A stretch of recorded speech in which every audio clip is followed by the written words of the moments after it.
aquele agressão do Kruger ao Hernani Sáter. Ele era chefe de polícia, e então teve uma agressão. Nós fomos lá ao Getúlio, ao Roberto Marinho, depois da agressão do Hernani Sáter. Eu era vice-líder já da UDN nessa época. Qual foi essa situação? Hein? Que situação foi essa? Essa situação foi que tinha uma comissão de inquérito que investigava o lenocínio no Rio de Janeiro. Então, eu era da comissão, o Hernani Sáter também era.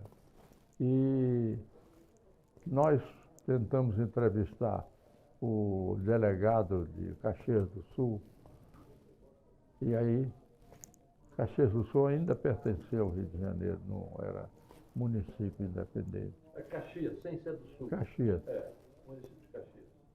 Caxias do Sul é Rio Grande. Então, nós fomos, ele me levou com ele, eu era da comissão. Nós fomos ao Roberto Marinho, depois que ele foi ao Kruger, e o Kruger deu um murro nele. E foi até muito engraçado, que eu guardo até hoje. Ele dizia, na posição de êmbolo. Krugel, não é Cruel, não? Kruger. Krugel. O general Kruger. Cruel. Achei que Amaury Cruel. Amaury Cruel, que era chefe de polícia no Rio de Janeiro. E o Roberto Marinho, o senhor lembra que foi que... Nós fomos lá, o nosso Menezes Cortes falou muito mais que eu. Ele foi comunicar o que tinha havido e tal. E o Kruger foi demitido nessa época, por causa desse episódio. E aí, o Kruger chegou e disse, você vai agora no delegado. Eu e o pai do Pimenta da Veiga, que era... João Pimenta da Veiga, que era do PSD, eu era da UDN e ele do PSD. E fomos, ele disse, vocês vão entrevistar o delegado de Caxias, então. Eu digo, olha, o Menezes Cortes, você apanha do Kruger e eu vou apanhar do delegado de Caxias. Não, eu não vou nessa missão. Então... O Menezes Cortes já era deputado? Era deputado federal. Era líder da UDN. Era coronel, né? Coronel.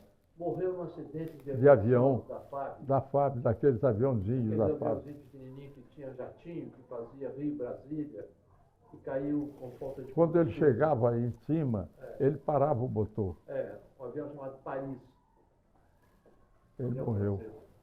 Deixa eu só pular um pouquinho no tempo assim, porque um fato assim, importante que o senhor teve depois do governo do Maranhão, né, todo aquele movimento, mas em 68, quando o senhor estava já no governo, em dezembro de 68, o governo estava para anunciar o AI-5 e o Juscelino foi do Maranhão. Juscelino foi ao Maranhão. Como que foi esse episódio? O Juscelino foi... Eu era adversário do Juscelino. E fui muito injusto. Foi muito injusto com o Juscelino. Porque eu era vice-líder e fiz muitos discursos contra o Juscelino. E eu não conhecia o Juscelino assim pessoalmente. Então eu fui... eu era governador e o Juscelino foi visitar o Maranhão, ser paraninfo de uma turma de... Parece que a turma era de economia. E ele foi ser paraninfo. E lá os jornais exploraram que eu não podia receber o Juscelino, porque eu era adversário do Juscelino.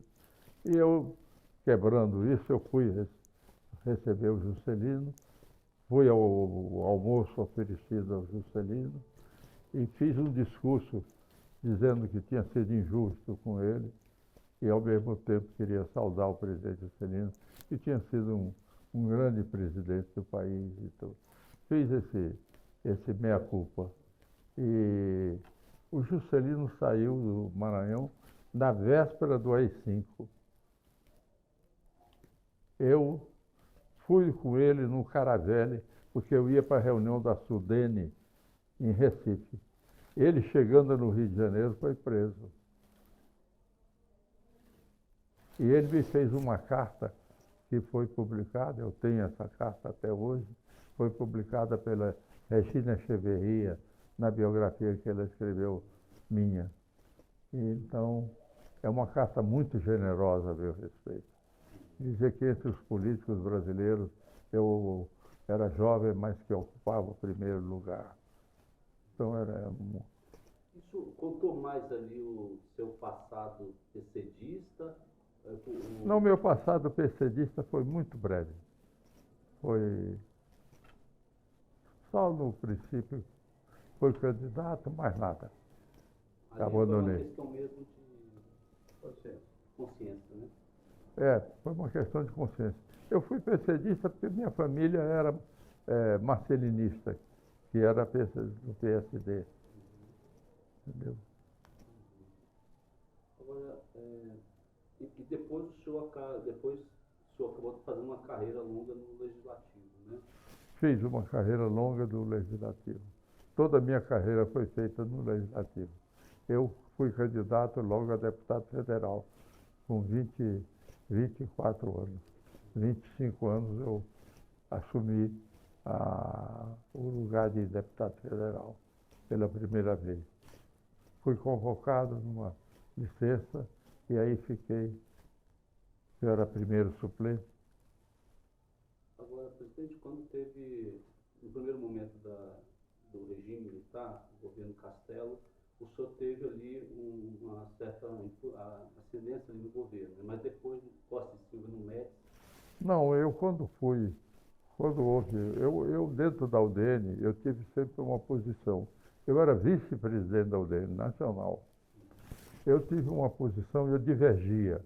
Eu criei a Bossa Nova, que era uma divergência, o Carlos Lacerda brigou conosco, porque eu lancei a bandeira. O Juscelino não queria saber de nada social, ele era desenvolvimentista.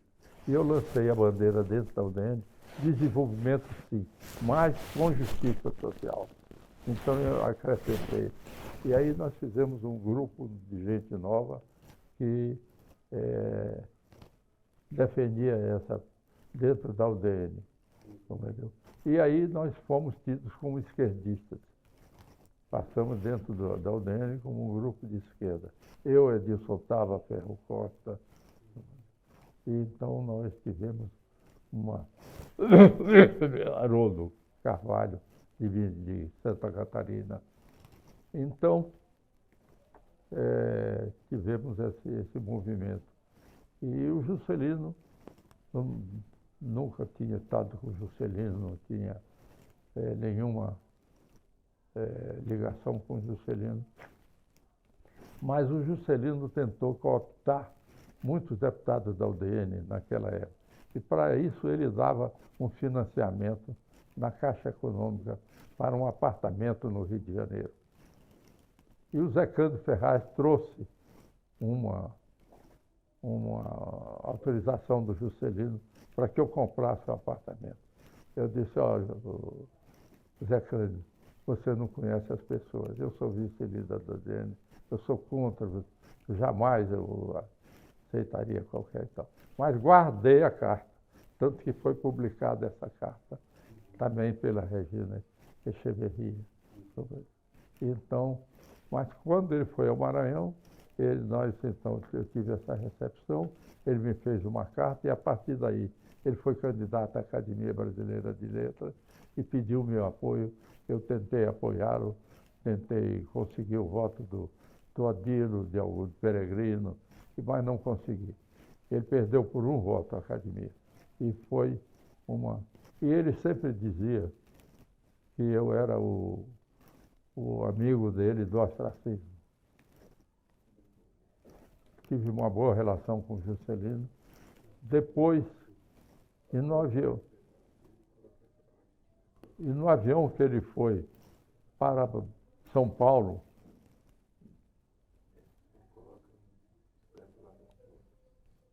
o movimento dele está arrastando o microfone.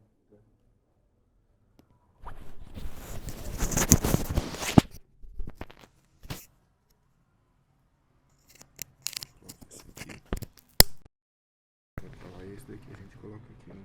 Onde coloca você? Licença. Pode colocar aqui. Deixa ele pôr aí, Pedro. Ele sabe.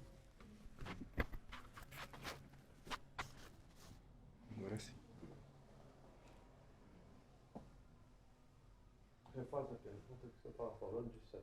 Não, só indo um pouquinho mais para frente, ali já, o senhor entrou já na ditadura, mas na ditadura militar, um bipartidarismo... Mas a minha ida do Juscelino ao Rio de Janeiro, a São Luís, eu então fiquei amigo do Juscelino, tá? Foi aberto um inquérito para me caçar, porque eu tinha recebido o Juscelino. Mas não foi justamente por isso que eu ia lhe contando, porque eu, dentro da UDN, eu divergia, mas nunca votei contra o partido. Sempre que o partido tinha uma linha, eu votava com o partido. Dizia que eu era contra e tal, papapá, mas obedecia ao partido. Isso foi uma das coisas pela qual eles não me caçaram, porque eu era muito amigo do Adalto do Afonso Arinos, dos líderes maiores da UDN. Eu era vice-líder, de maneira que eu fazia parte e era vice-presidente da UDN. Então, de maneira que, mas tive sempre uma grande independência. Quando houve o AI-5, eu não passei telegrama apoiando o AI-5. Fui o único governador do Brasil que não passei. Isso também foi motivo para o qual eu fui. Mas aí já era o Castelo, que me conhecia. Não, estou atropelando. O Castelo já tinha ido. Aí era o Costa e Silva. Mas eu, Costa e Silva, eu já era governador. E o Costa e Silva disse que não ia desmontar a federação e não ia caçar governadores. E eu não fui caçado. Mas na Câmara dos Deputados, no dia que houve o golpe, no dia seguinte, eu disse, porque saiu um grupo que está no livro do Luiz Viana sobre o Castelo, um grupo formado pelo Ulisses, Amaral Peixoto, outros querendo fazer um acordo com a Revolução. Os militares naquele tempo, o movimento militar.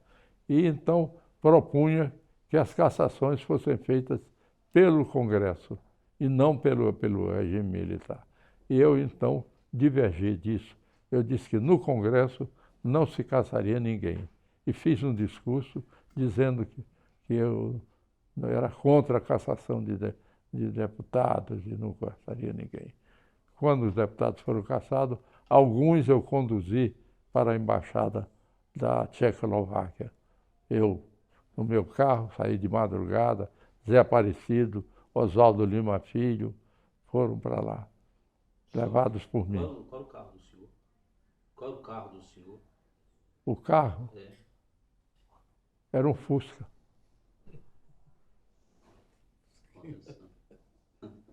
Interessante, né? Agora, presidente, naquele jogo ali mais tarde um pouquinho, entre a Arena e o MDB, que o senhor estava, né, com o empate daí, o senhor foi para a Arena, como que era essa relação com as lideranças do MDB, a sua relação? Olha, eu vou dizer a você, vou revelar, nós tínhamos um sacro colégio, que o Fernando Henrique até foi que deu o nome do Sacro Colégio. Eu, Fernando Henrique, Ulisses, Capanema, o Daniel Krieger, o Menestrel das Alagoas,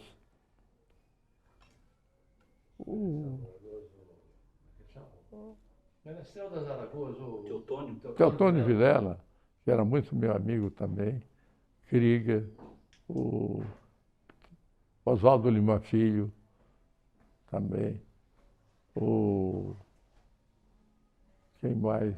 Fernando Santana,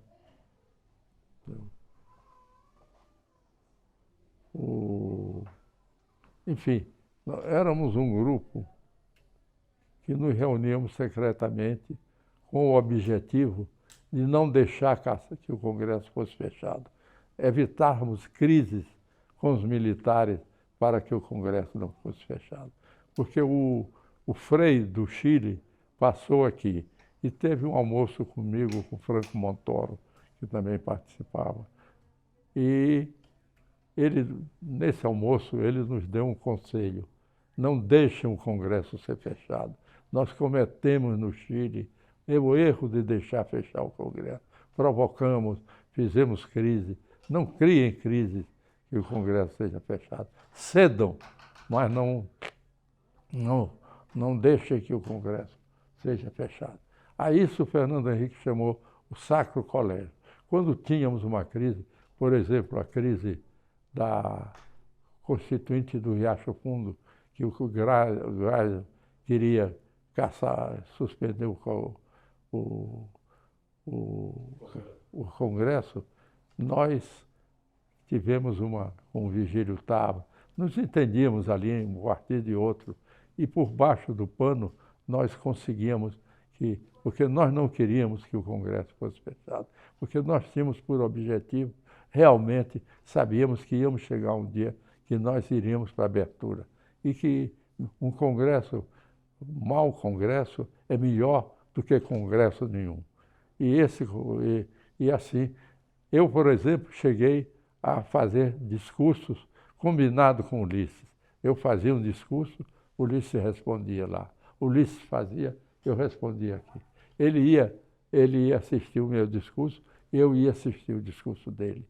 E uma das vezes ele me disse: você exagerou, Sarney, porque no discurso que tinha. E aconteceu que eu tinha feito esse discurso a pedido do Figueiredo, e disse que eu devia ser um discurso violento. E o Ulisses disse que eu exagerei, e o Figueiredo disse: você fez um discurso que parecia um discurso, não um discurso que eu pedi para você fazer. Ele também ficou zangado, porque não era do meu feitio fazer. E eu estava dentro desse acordo que nós tínhamos para lá.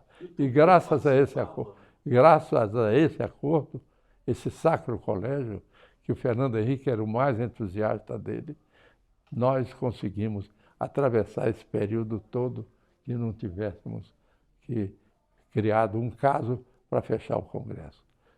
Foi no caso do Riacho Fundo, foi no caso do casamento do pai do Wilson, aquele que era deputado por Pernambuco. Wilson Campos. Wilson Campos. Mas acabou tendo o pacote de abril, né, no gás.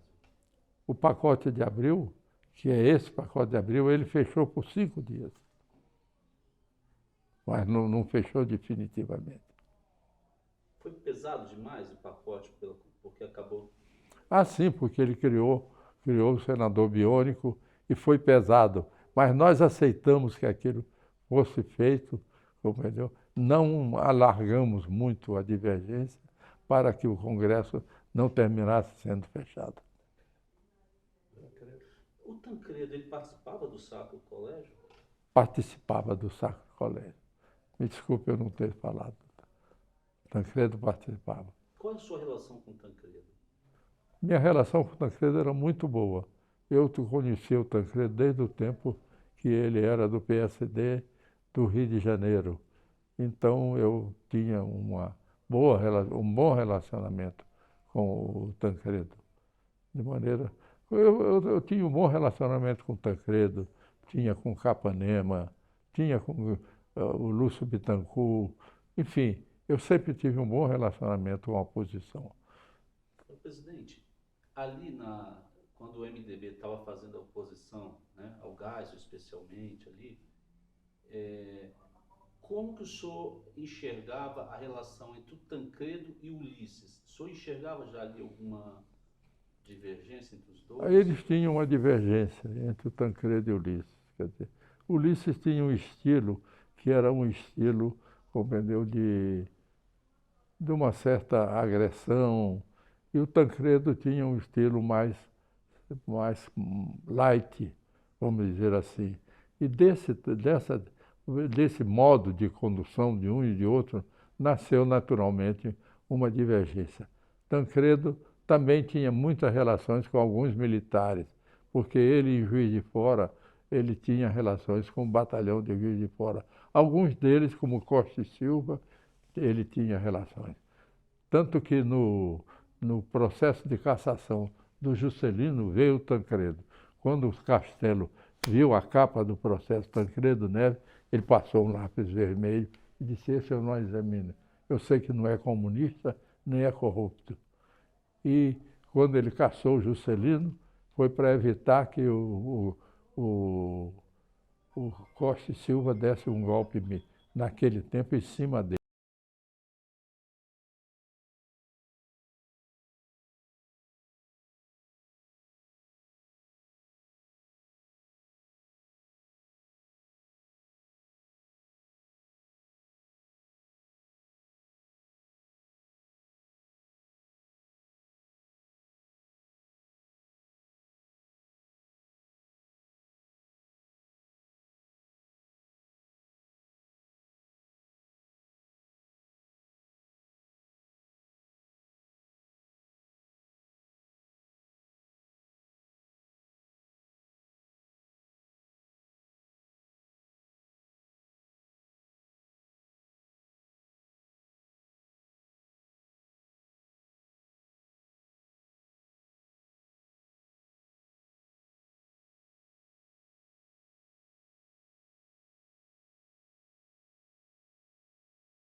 renúncia aí do PDS. O senhor, antes dessa renúncia, o senhor tinha se encontrado com o presidente Figueiredo para propor que tivesse uma lista ali, uma escolha ali de... Não, eu tinha procurado, eu cheguei, e de certo modo o Leitão de Abreu também tinha uma simpatia pelo movimento nosso em favor do Aureliano. Ele não queria o Maluf, o Leitão de Abreu, compreendeu? Como também o Ludwig, que era um general também muito influente, tinha sido ministro da Educação e trabalhava também como assessor do Geisel. E o Moraes Rego também era uma pessoa que era general e muito ligado ao Geisel, tinha sido assessor militar do Geisel quando ele foi presidente e era muito ligado ao Geisel. Ele não tinha, e era muito meu amigo, também uma pessoa com quem eu tinha muito boas relações, tá? E, enfim, eu acho que nós nos preparamos para que, se tivesse reação, nós estávamos também com uma reação preparada, baseada no comando do Leônidas.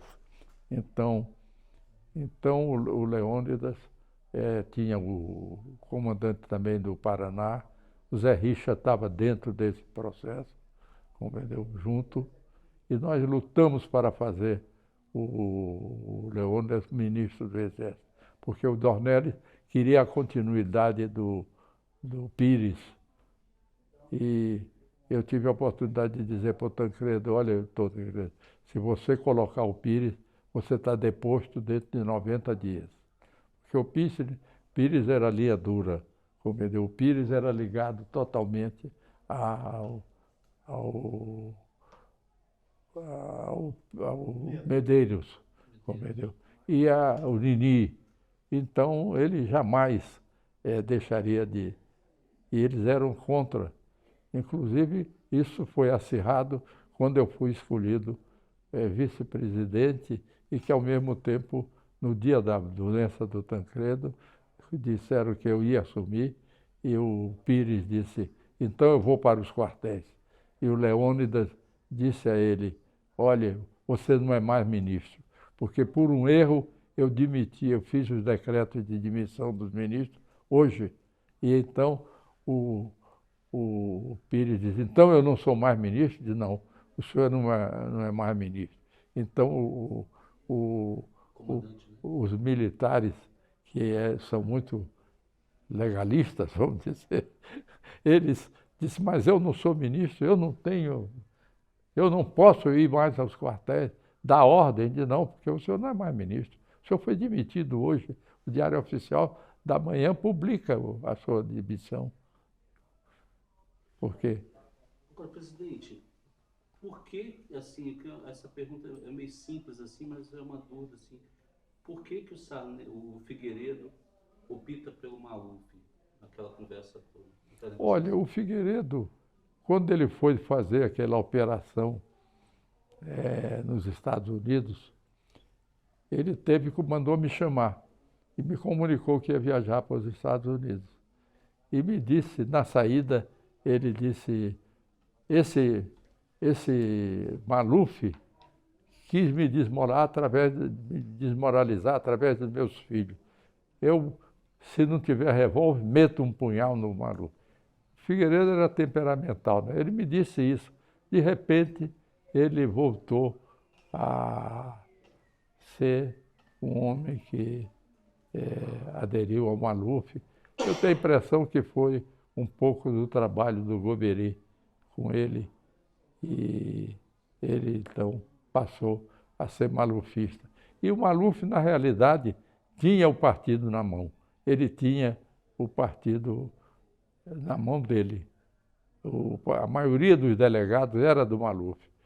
Eu disse isso ao Andreasa, que era candidato. Eu digo, Andreasa, se você fosse candidato, eu até o apoiaria, não o Maluf. Mas eu não vou apoiar o Maluf de maneira nenhuma.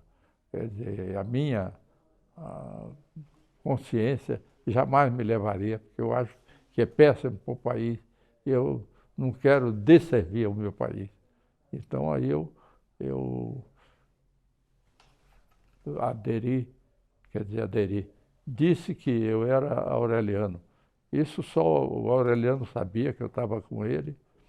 E aí eu propus ao Aureliano que nós fizéssemos uma prévia, como nos Estados Unidos se faz.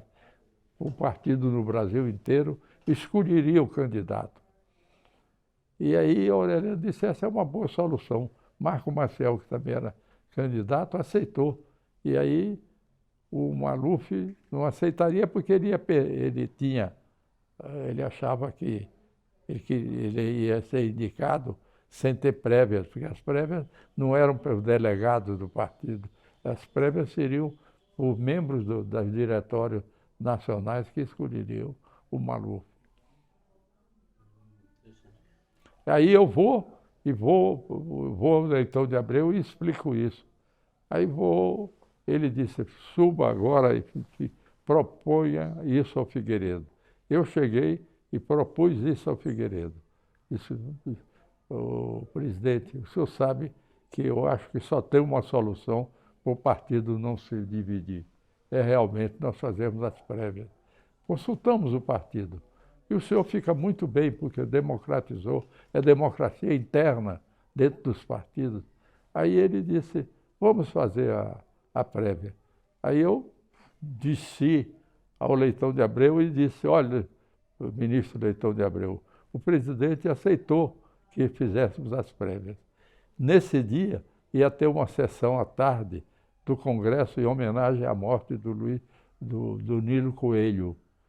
Então, eu estava sentado quando o Mazagão me passou um bilhete.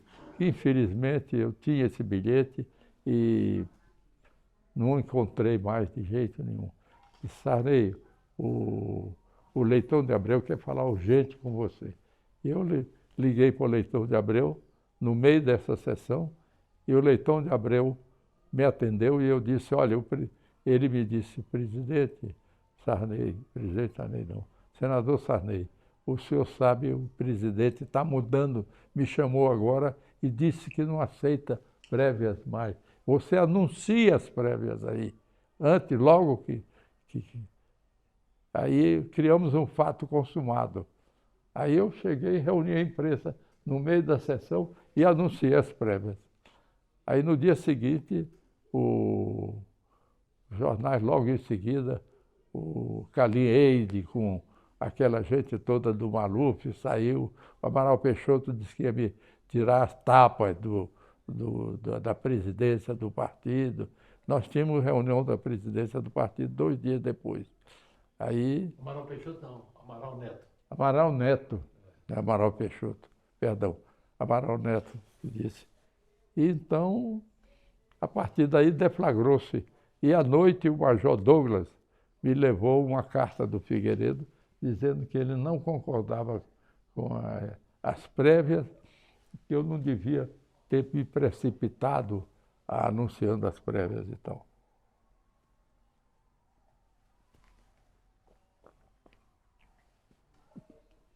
Eu vi que o caldo estava derramado, chamei na minha casa o Marcos Maciel, chamei o Jorge Bornhausen, chamei e disse a eles, olha, eu vou renunciar à presidência do partido. E o Palmeiras, Guilherme Palmeira, que estava conosco sempre ali, e era um amigo nosso e estava de acordo com o Aureliano e tal. E aí combinamos que eu renunciaria ali. No outro reunião do partido, o Jorge Bornhausen renunciaria também à presidência do partido. E aí, na reunião do partido, o Calieide quis me agredir e eu disse a ele que ele calasse, porque eu não sairia dali desmoralizado. Que ele tivesse... Eu estava armado. Estava armado. E podia ter feito uma loucura que não é do temperamento meu, que eu jamais dei um tiro na vida. entendeu? Mas eu estava, porque o Amaral Neto disse que ia me tirar a tapa, eu disse, vai ser doído, né? Para mim sair daqui a tapa. E aí vem à frente. Mas aí quando eu sou calmo, mas nesses momentos eu acho que faz parte da política a gente, nos momentos que deve ter coragem. E essa era uma das qualidades do Roberto Marinho. Era um homem de coragem. Nesse período todo, o senhor tinha contato com ele por telefone, alguma coisa assim, com Roberto Com Marinho? quem? Roberto Marinho? Não tinha período Ainda com. não, né? Não tinha contato Mas com como ele. que o senhor avaliava a cobertura do Globo, da TV Globo, nessa transição toda, nesse período todo? Olha, depois nós fomos uma reunião, eu, Roberto Campos, Luiz Viana, Murilo Badaró, que era ministro da Indústria e Comércio, fomos ao Roberto Campos, Luiz Viana, fomos ao Roberto Marinho, tem um almoço com ele, que esse almoço se destinava a realmente pedir para o Roberto Marinho para não apoiar o Maluf, entendeu? Que ele pensasse no Brasil e tal. Mas ele, eu acho que não tinha uma grande simpatia pelo Aureliano Chaves, tá vendo? Eu sentia, ele nunca me disse, mas eu sentia que o doutor Roberto não tinha simpatia pelo... Você sabe o motivo? Não sei o motivo, mas eu sentia que ele não tinha maiores simpatias.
Que tinham querido, o Maluf tinha querido desmoralizá-lo através dos filhos e procurando envolver os filhos dele. Eu tenho essa impressão. Não sabia que os filhos dele já trabalharam na Sharp, não? Trabalharam na Sharp. A Sharp do nosso amigo... Do nosso McLean. Matias McLean. Agora, o presidente, e naquela, depois, a formação depois da Aliança Democrática, que foi vocês do... Né? Aí eu tive muitos encontros com o doutor Roberto. É? Para que o doutor Roberto passou, de certo modo, a nos apoiar. Compreendeu? Eu acho que o doutor Roberto passou, pelo menos, a ter uma simpatia pelo Tancredo. Compreendeu? Ele já conversava com o Tancredo há muito tempo, Roberto Marinho? Olha, eles conversaram com o Roberto Marinho. Tanto que há um episódio muito interessante. Quando o Itamar estava ainda querendo ser presidente e que o Itamar sucedeu o Collor, né? Então, eu acho que o Itamar não queria. Eu disse a mesma coisa que disse ao Tancredo, disse ao Itamar: Itamar, você não pode ser presidente da República sem falar com o doutor Roberto Marinho. Entendeu? E aí o Itamar disse, eu levei falando para o Itamar ir falar com o doutor Roberto, e o Itamar não queria, dizia isso, aquilo, dava um certo má vontade, até que um dia eu disse: olha, Itamar, você tem que falar com o doutor Roberto, senão você não será presidente da República. Porque o doutor Roberto, naturalmente, não vai querer um presidente que tenha uma divergência com ele que ele não conheça, porque o doutor Roberto não conhecia o Itamar. Aí marquei um jantar do doutor Roberto com o Itamar. Quando chegou no Hotel Glória, estava cheio de jornalistas. Quem contasse um segredo para o Zé Aparecido ou para o Aloysio Alves, podia saber que esse segredo não existia. No dia seguinte estaria nos jornais, né? Então, quando chegamos que era um segredo absoluto, o Itamar tinha certeza que era um segredo que ninguém sabia, só eu e ele e o doutor Roberto, e acontece que chegamos lá no Hotel Glória, estava cheio de jornalistas. E o Itamar disse: eu não vou na casa do doutor Roberto com esse jornalista saber.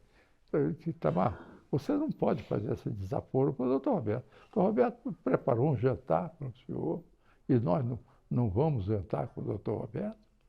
Não pode de jeito nenhum. Chamei o Tapajós e o Tapajós nos emprestou a Mercedes dele. O Tapajós era o dono do Hotel Glória. Era o dono do Hotel Glória. Aí nós saímos pelo fundo do Hotel Glória, numa passagem que só o dono do hotel tinha. E aí fui para a casa do doutor Roberto. Quando chegamos na casa do Roberto, lá já estava uma porção de jornalistas. Aí eu disse para o chofer: entra. Aí entramos. O Itamar ia dizer: não entre, não entre. Aí eu digo: entre. Entramos, jantamos na casa do doutor Roberto com ele. O Itamar jantou com ele. Eu jantei, nós três, eu, ele e Itamar. E a partir daí, já era meia-noite e meia, nós dizemos: e agora para sair? O Itamar perguntou: tem repórter na frente? Tem. Aí ele disse: eu não saio daqui. Aí eu disse: você pode sair no carro do doutor Roberto. Aí saí no carro do doutor Roberto. Eu, Itamar e o chofer do doutor Roberto. Passou, os jornalistas viram o carro do doutor Roberto, todos desconfiaram. E nós passamos numa disparada no Rio de Janeiro. Eu estava com medo de morrer pelo Itamar. Que nunca tinha planejado na minha vida morrer pelo Itamar. Então, corremos e o chofer disse: para onde nós vamos? Para a garagem do Globo. Aí entramos na garagem do Globo. E na garagem do Globo, eles não nos viram. E nós voltamos para o Hotel Glória pelo fundo, por onde tínhamos saído. E aí ficamos. E no dia seguinte todo mundo sabia, os jornais deram. que o Itamar tinha jantado com o Roberto Marinho. O Itamar não cobrou do Zé Aparecido a Inconfidência, não? Olha, ficou a desconfiança de quem foi. Eu digo, não, Itamar, agora não se quer saber quem foi. Já foi, já cumpriu com o seu dever, eu agora estou mais aliviado. Entendeu? Agora, presidente, voltando só um pouquinho na questão das diretas, porque o Zequinha, seu filho, votou nas pelas diretas. diretas. E o senhor tem uns depoimentos da época que o senhor era a favor das... Mas eu não fiz discurso pelas diretas. O Fernando Henrique, outro dia, disse que eu tinha feito um discurso grande pelas diretas. E eu não fiz discurso pelas diretas. Eu, evidentemente, estava a favor das diretas, porque mas meu filho me disse que ia votar pelas diretas. E eu não ia violentar meu filho, e devo dizer a você que no íntimo estava feliz com a atitude do meu filho, porque ele me enfrentou e disse, não, eu voto pelas diretas. Tanto que a Beth Mendes chorou, abraçou-se com ele. E eu não votei pelas diretas, porque as diretas morreram na Câmara e não foi pelo Senado. E aí eu fui ao Figueiredo e disse, Figueiredo, eu queria, presidente, eu devo dizer ao senhor que eu vim aqui para entregar o cargo de presidente do partido, porque meu filho votou pelas diretas e eu não me sinto confortável para pedir a ninguém para votar pelas diretas, porque eles vão me cobrar. Aí, surpresa minha, eu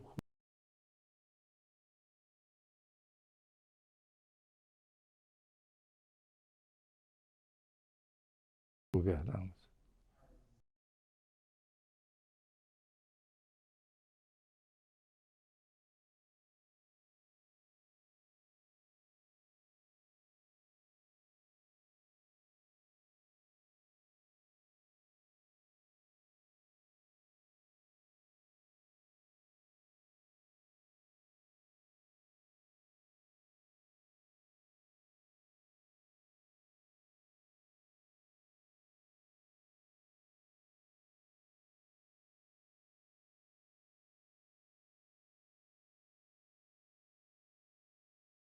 Seria a sua... Eu acho que também teria o mesmo resultado. As diretas não passariam. Mas e o voto do senhor? Olha, aí eu peço licença a você para não responder.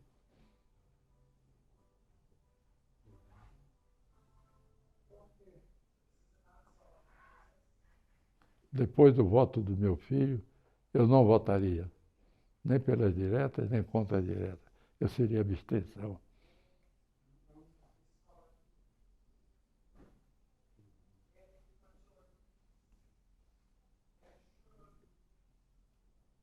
Depois, presidente, desse momento, tem a construção da chapa, né? De certa forma, aquele grupo lá atrás que o senhor chamou de Sacro Colégio, ele que vai ser esse grupo da... Não, aí o Sacro Colégio não tinha mais nenhuma, porque não dependia de nós. O Marcito já tinha feito o discurso e nós não tivemos condições de agir para evitar que o pior. Foram feitas algumas demarches para que não ocorresse isso, mas não tivemos nenhum sucesso.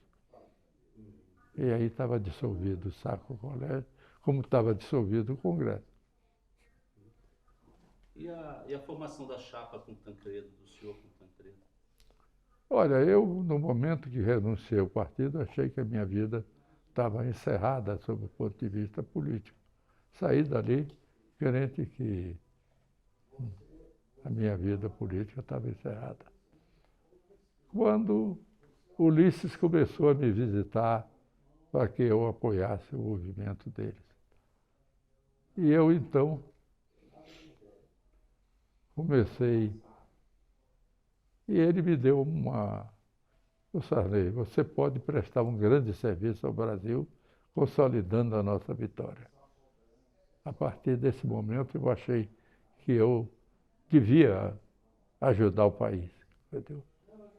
Se nós pudéssemos sair daquela maneira, pudéssemos aí, eu procurei com o Leônidas, conversei longamente com o Leônidas, conversei com alguns amigos meus, e a partir daí eu aceitei conversar com o Ulisses. Fiquei conversando, e o Tancredo mandou me chamar em Belo Horizonte, mandou um avião de madrugada. Tancredo era meio misterioso, né? Na casa do Murilo Mendes. Eu, ele e o Murilo Mendes. E aí ele me convidou para ser vice-presidente. O Aureliano já tinha me convidado. Ele estava apenas para dizer que o Aureliano não estava convidando, era ele quem estava convidando. Eu conhecia bem o Tancredo e sabia que era isso que o Tancredo estava fazendo. E quando o Aureliano me convidou, eu não aceitei. Eu disse ao Aureliano, ele disse, não se exclua. Você é o meu candidato a vice-presidente. Aí o Tancredo foi mais objetivo. O Tancredo me convidou e disse, Sarney, você conhece o PDS como ninguém, porque você está dirigindo ele há esse tempo todo e conhece os delegados, de maneira que você pode assegurar a minha vitória. E você não pode negar prestar esse serviço ao Brasil. Eu disse, pois eu vou prestar. E a partir daí aceitei ser vice-presidente. Mas disse a ele, Tancredo, se você encontrar outro vice-presidente que possa, você escolha. Porque eu acho que eu aparecer como presidente do partido, candidato a vice-presidente, na outra chapa, eu ficarei muito mal perante a opinião pública.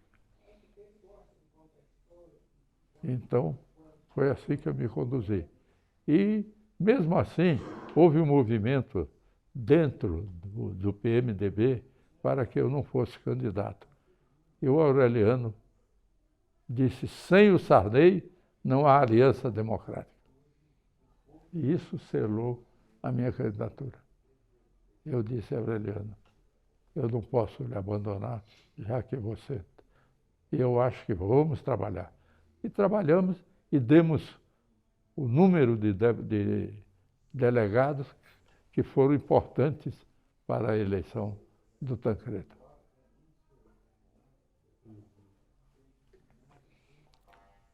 Assim como o Lula me disse uma vez que duas coisas foram importantes para a sua eleição. Foi o Zé de Alencar, que acalmou a área empresarial, e eu que acalmei a área militar, porque já que o Sarney aderiu, é porque eu não vou ser o comunista que vai acabar com tudo.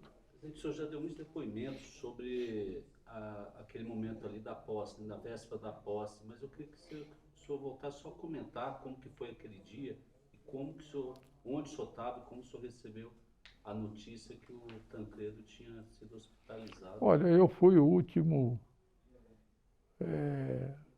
a acreditar que o Tancredo ia morrer. Eu não estava preparado para aceitar a morte do Tancredo.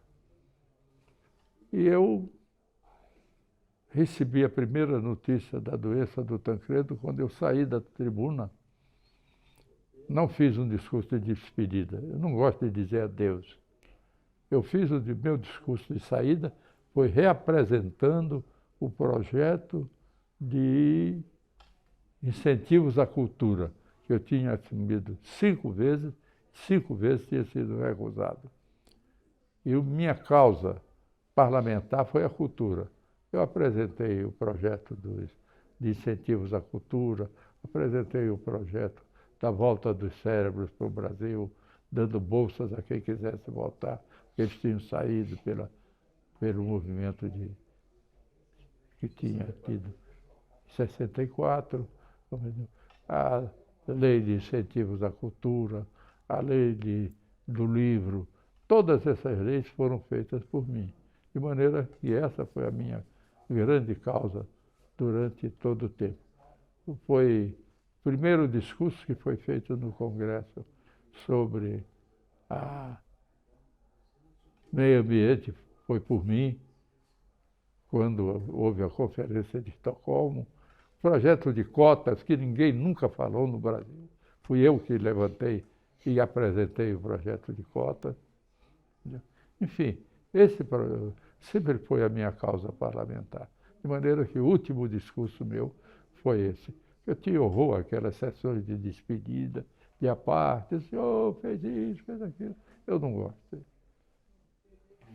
E foi esse discurso. E aí, vi na tribuna, ao lado direito, o doutor Renaud. E quando eu saí, o Renaud já estava na saída, me disse, eu quero falar com você. E me levou no meu gabinete e disse, você sabe o que está acontecendo com o Tancredo? Eu disse, não, eu não sabia. Ulisses não lhe disse? Não. Ulisses ficou de me avisar e não me avisou. Disse, ele está com o abdômen agudo e possivelmente nós vamos interná-lo hoje à noite. Não me diga uma coisa dessa. Saí dali e fui para a missa no Dom Bosco, onde o Tancredo... E ali eu vi o Tancredo com a mão aqui e o Renaud me deu uma ordem. Tudo que o Tancredo fizer, você faça. Então o Tancredo se levantava, eu me levantava. O Tancredo se sentava, eu me sentava na missa. E o Tancredo subiu no altar, ajoelhado, para tomar, e com a mão aqui. Eu calculo a dor que ele estava sentindo, né? E, umas 9 horas da noite, o Aloysio Alves me telefona. Sarney, você sabe que o Tancredo acaba de ser internado no hospital de Brasília. Então, eu digo, não, vou para lá agora. E fui para lá agora, nessa mesma hora. E lá encontrei o Ulisses, só o Ulisses. Estava numa salinha com aqueles móveis do GD, o Grupo de Trabalho de Brasília, né, GTB. Grupo de Trabalho de Brasília, GTB, Nova Cap, não. Então, Ulisses me disse, Sarney, veja que situação nós estamos. Tancredo, nessa situação, e você vai ter que assumir. Eu digo, eu não quero assumir. Eu assumo com o Tancredo. O Renaud me disse que daqui a 8 dias ele está recuperado. Eu assumo com ele. Não quero assumir sozinho. Eu não quero aparecer como um impostor perante a nação. Não sou homem para isso. Aí o Ulisses disse, eu digo, assuma você. Ele disse, eu não posso assumir. Eu não tenho, constitucionalmente, o dever de assumir. E nós que lutamos tantos anos para que chegássemos a essa hora, vamos morrer na praia, você não pode negar esse serviço prestado ao Brasil. Eu já lhe disse isso uma vez, quando eu tive que aderir a eles. Aí disse, eu vou para casa. Eu disse, aqui vocês estão discutindo quem vai assumir e eu não quero participar dessa decisão. Aí saí, fui para minha casa. Nessa hora que eu ia saindo, já encontrei o Leônidas, Pedro Simão, Montoro e muitas outras pessoas. E estavam discutindo.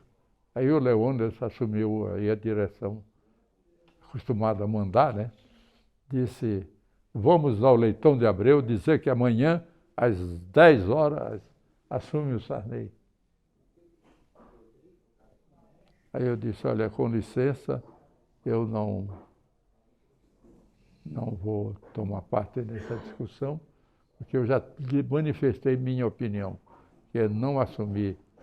Você não pode ter uma atitude dessa nessa hora. E disse Ulisses mais uma vez. Aí nessa hora o Leônidas virou para o general Barroso e disse, Barroso, você que está de gravata, me dê sua gravata. Aí o Barroso tirou a gravata, o Leônidas botou Eles desceram e pegaram o carro do... aquele de Pernambuco, Heráclito Fortes. Aí eles pegaram o carro do Heráclito Fortes e foram para a casa do Leitão de Abreu. Lá depois eles me relataram que tinham chegado e o Leitão de Abreu disse, não, quem tem que assumir é Ulisses, e eu não posso. Eu não era mais presidente, estava na casa do Castelinho, quando o Leitão estava lá tomando um uísque. Eu fui visitar o Castelinho, encontrei com o Leitão.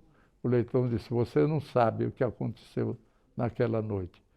Vou lhe dizer, eu não podia ficar contra o Figueiredo, porque contra o Figueiredo eu tinha sido chefe da Casa Civil. Eu parecia um desertor e eu não teria essa situação. Então, eu disse que era, mas eu tinha plena certeza que era você que tinha que assumir. A Constituição dizia isso. Agora, o que você não sabe é que, em seguida, chegou o general Walter Pires. E aí, é aquela história que eu lhe contei. Eu disse a ele, o Sarney vai assumir às 10 horas da manhã. Disse, mas o Sarney não pode assumir, o Exército não aceita. Eu disse, eu vou agora mesmo para os quartéis. Aí ele disse, não, o Walter Pires. Pois é, Walter Pires. O Walter Pires. Aí o Leitão de Abreu disse, o senhor não é mais ministro, porque eu publiquei os decretos de exoneração nos jornais, já assinados pelo presidente. Mas o presidente já. Então está tudo perdido. Mas aí Então, tem um telefonema do Leônidas para o senhor. Boa noite, presidente. Sim, aí eu estava em casa, eu fiquei em casa. Minha casa começou a se encher, chegou o Saulo Ramos, meu amigo da vida inteira, e disse, eu vou apresentar um mandado de segurança imediatamente no Supremo. Eu digo, ele já estava meio com umas duas. Aí eu disse, Saulo, você apresenta esse mandado de segurança pedindo para mim não assumir, e não para que eu assuma. E aí eu fiquei em casa e disse, olha, eu vou pedir licença a todos, mas eu estou muito abalado e eu vou me recolher ao meu quarto. Aí me recolhi ao meu quarto, como eu sou um homem de fé, comecei a rezar. Às 3 horas da manhã, o telefone toca, minha mulher atendeu, era o Leônidas pedindo que me chamasse. Aí eu atendi. Ele disse, olha, Sarney, todas as tratativas foram feitas. Nós reunimos a mesa do Congresso, a mesa lavrou uma ata dizendo que é você que tem que assumir, e então os partidos todos estão de acordo, e se prepare que às 8 horas da manhã você desça, que o general Denis já estará ali, e lhe levará na casa do Tancredo. E você vai cumprir toda a coisa que estava preparada por Tancredo. Eu disse, ô Leônidas, você sabe que eu não quero assumir, vai ser muito ruim para mim. Ele disse, olha, Sarney, não cria mais caso. Boa noite, presidente. Aí pá, bateu reto. Contei tudo para você. Sensacional. Nesses dias, o senhor lembra de algum telefone do Roberto Marinho, nesses dias? Ou nos primeiros dias que o senhor assumiu no Palácio? Olha, eu falei com o Roberto Marinho, mas não me lembro assim como foi. Mas dei uma palavra a ele. Porque eu sabia a importância dele, da rede de comunicação. Então, aquilo a nação ficaria. Mas eu senti, porque ele cobriu a minha posse de uma maneira absolutamente neutra. E saiu a minha saída da... Presidente, posso fazer Isso uma já na lembrança minha aqui. saída, hein? Posso fazer uma lembrança? O doutor, o Tancredo no hospital, a TV Globo insistindo na posse sua. Tanto que ele mandou ouvir o Afonso Arinos e a entrevista do Afonso Arinos foi repetida várias vezes. na Ah, TV sim, a Globo nessa noite mandando o Sarney e o assumir. Brossat também. Quem assume é o vice-presidente da República. E há um Afonso Arinos precedente, Belo Franco. há um precedente no tempo do Rodrigues Alves, que ele morreu antes e assumiu o Delfim Moreira. Então o doutor Roberto estava encaixado, sim. Essa Mas foram entrevista dias com o terríveis. Afonso, repetida várias vezes. E aí eu tive que construir a minha legitimação. Agora, nos primeiros meses, o senhor já fez umas declarações que o senhor estava insatisfeito com o PMDB, né? Que não estava... Não, eu não cheguei a fazer isso, não. Eu acho que eu não fiz. Nos primeiros meses de governo, porque o partido não estava já votando como o senhor... Não, Dava um eu apoio do seu plano. não me lembro porque eu não tinha nenhuma condição de criar nenhum problema político naquele tempo.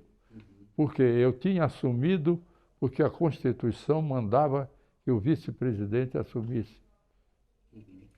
Mas, na realidade, eu assumi a presidência da República, mas o poder passou para o Ulisses, porque ele era presidente da Câmara, presidente do partido e seria o presidente da Constituinte.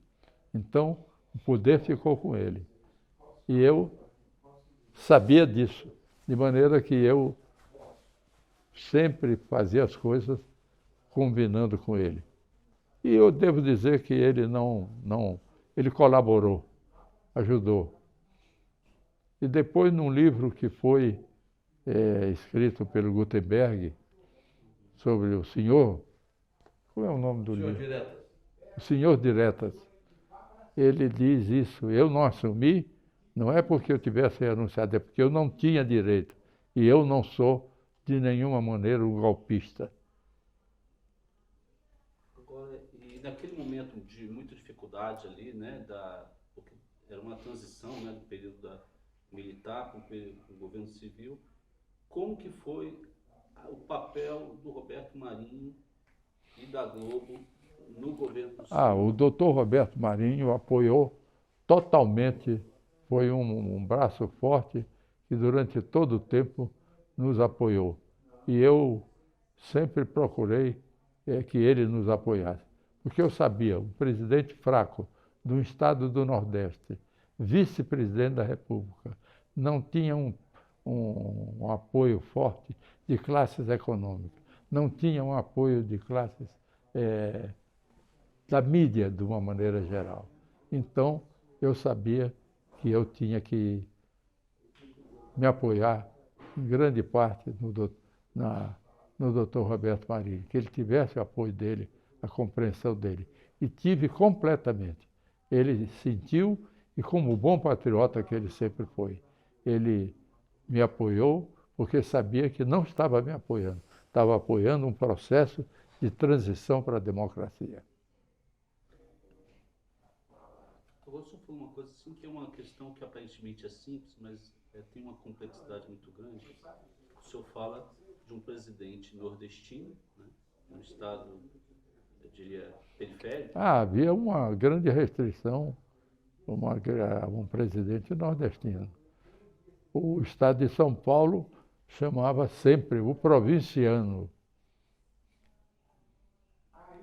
Mas eu me sentia capacitado para enfrentar essa situação. E enfrentei. E terminei fazendo a transição democrática e entregando o governo a um adversário meu, o que mostra a força com que nós tínhamos implantado a transição democrática. Presidente, em relação ao governo, eu não vou alongar muito, mas tem dois pontos assim, que eu queria que o senhor comentasse. O primeiro é a criação do IBAMA.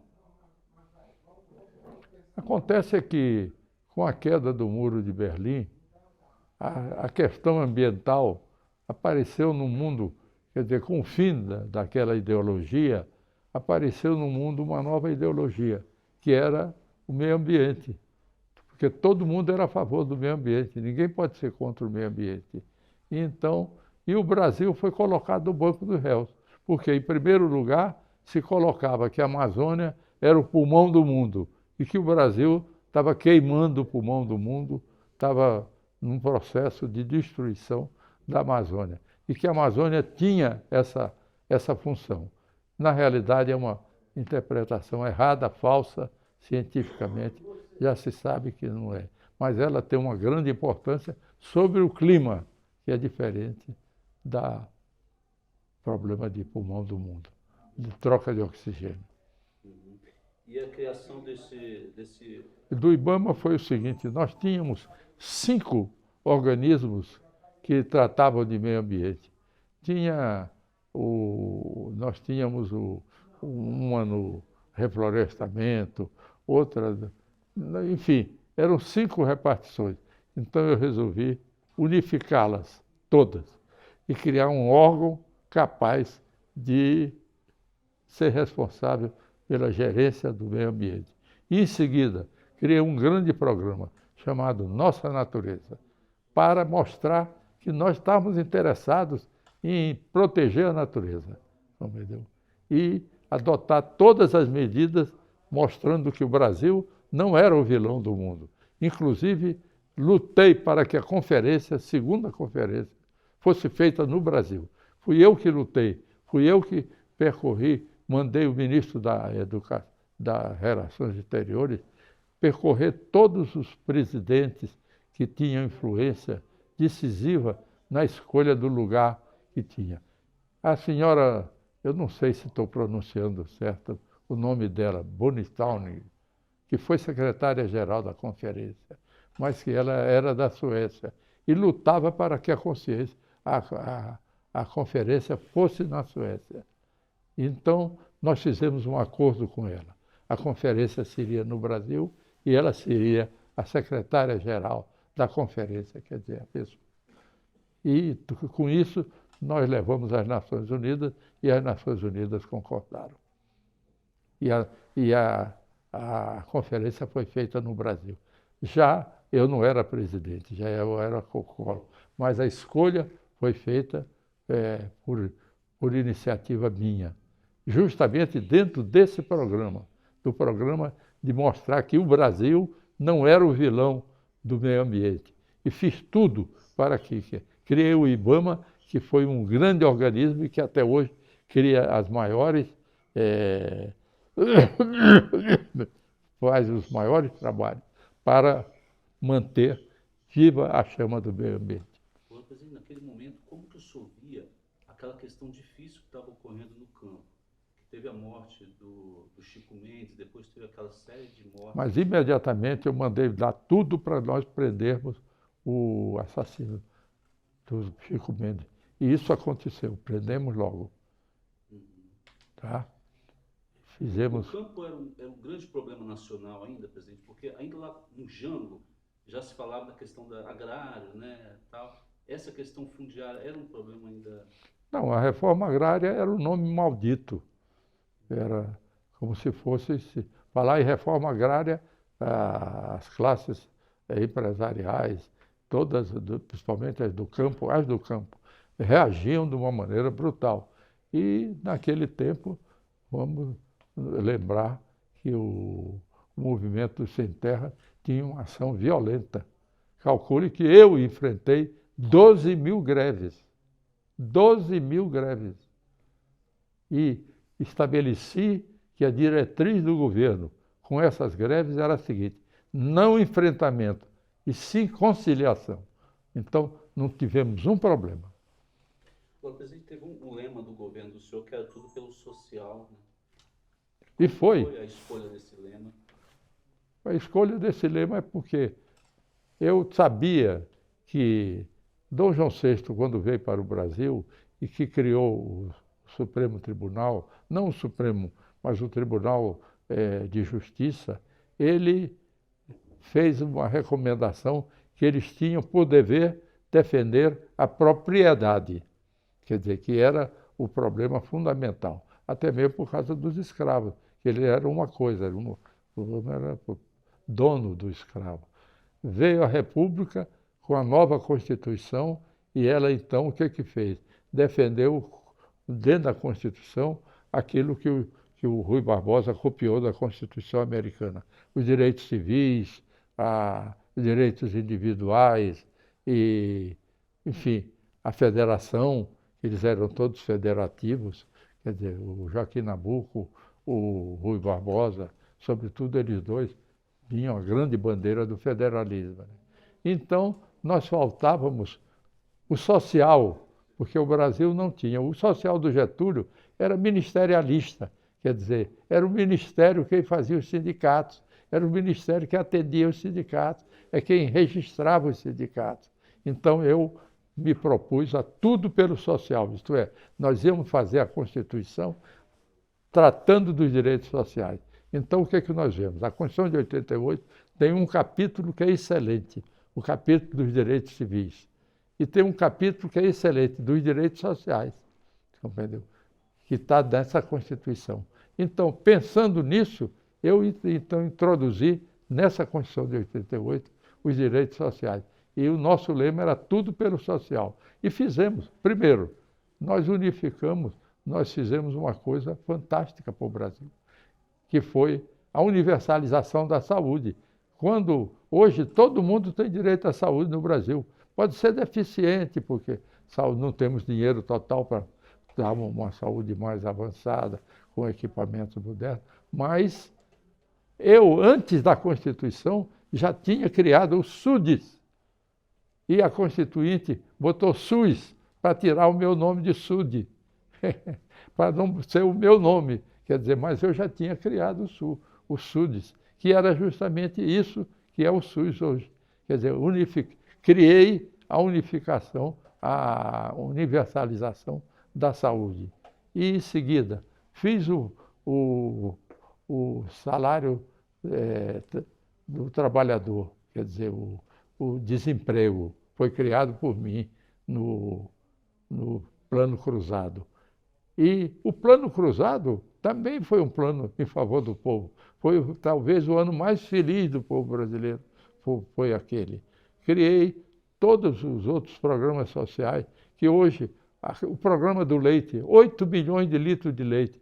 Ganhei um prêmio. A Unesco disse que era o melhor programa contra a fome infantil por aquele programa. Mãe do Bolsa Família. É mais. Mãe ou pai do Bolsa Família? Foi tudo isso que tinha. Farmácia básica, também criamos naquele tempo, compreendeu? Vale alimentação, vale transporte, tudo isso foi criado por mim. Foi justamente o que aconteceu.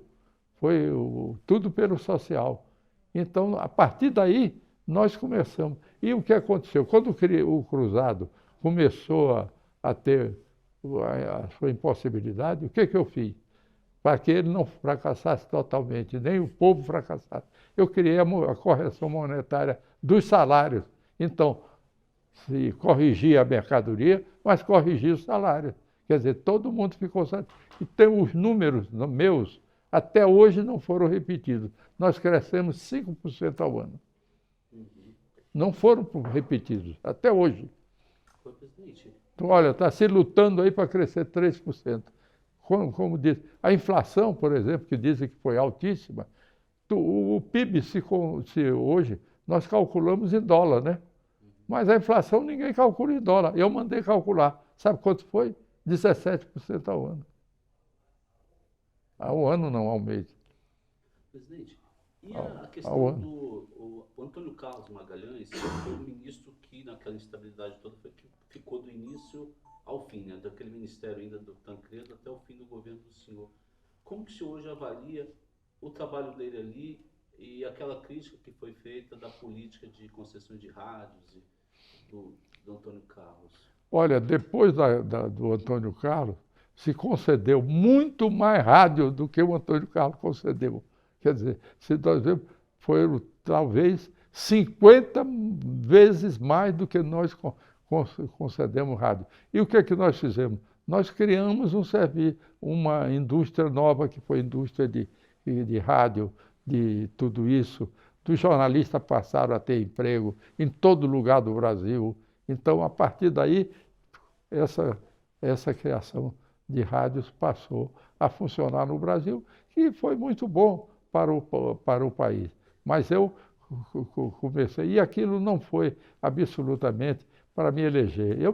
Eu evitar qualquer que fosse a decisão, o Congresso jamais cassaria o meu mandato. Eu só cometi uma besteira, foi abdicar de um ano, achando que isso ia acalmar todo mundo, quando ao contrário, eles quiseram um ano, mais um ano. Outro dia o Lula disse, olha, político, ninguém vai esperar que eles sejam gratos, porque o Sarney fez 22 dos 23 governadores no tempo dele.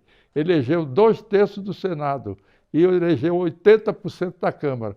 E a primeira coisa que eles se reuniram foi caçar um ano dele.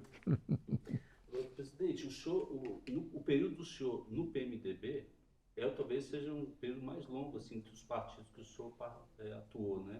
Como que o senhor vê o papel do PMDB nesse processo todo de transição? Olha, o PMDB é o único partido que tem uma grande história no Brasil, porque ele lutou contra o regime militar. Ele lutou contra e manteve os grandes nomes. Foi uma grande fonte de criação de liderança.